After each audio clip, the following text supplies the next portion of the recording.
ఫ్రెష్గా తీసిన వెన్నని ఒక వెడల్పాటి గిన్నెలో తీసుకుని స్టవ్ మీద పెట్టి మీడియం ఫ్లేమ్లో మరిగించుకుంటున్నాను. వెన్న ఈ విధంగా పూర్తిగా కరిగిన తర్వాత ఈ వెన్న అనేది పొంగు వస్తుంది. ఇలా పొంగు రాకుండా మధ్య మధ్యలో కలుపుకుంటూ ఉండాలి. ఈ గిన్నె మధ్య భాగంలో ఈ విధంగా గరిటెను పెట్టుకుంటే వెన్న పొంగు రాకుండా ఉంటుంది.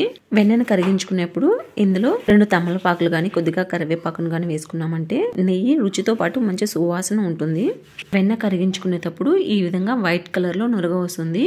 ఈ వైట్ కలర్ నురగ అనేది పూర్తిగా తగ్గి ఈ విధంగా లిక్విడ్ కలర్ లో వస్తుంది.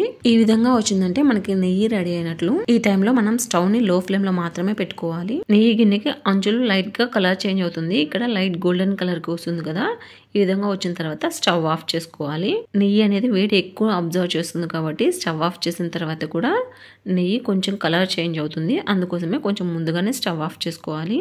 నెయ్యి వేడి చల్లారిన తర్వాత ఒక జల్లెడలో వడకట్టుకోవాలి. ఈ విధంగా నెయ్యిని కరిగించుకున్నామంటే మంచి రుచితో పాటు సువాసన కూడా ఉంటుంది. చూసారు కదా ఫ్రెండ్స్, నెయ్యిని ఏ విధంగా తయారు చేసామో మీరు కూడా ట్రై చేయండి. మీకు ఈ వీడియో నచ్చినట్లయితే లైక్ చేయండి, షేర్ చేయండి. మరిన్ని వీడియోల కోసం సౌజీస్ కిచెన్ ని సబ్స్క్రైబ్ చేసుకోండి. Thanks for watching this video friends.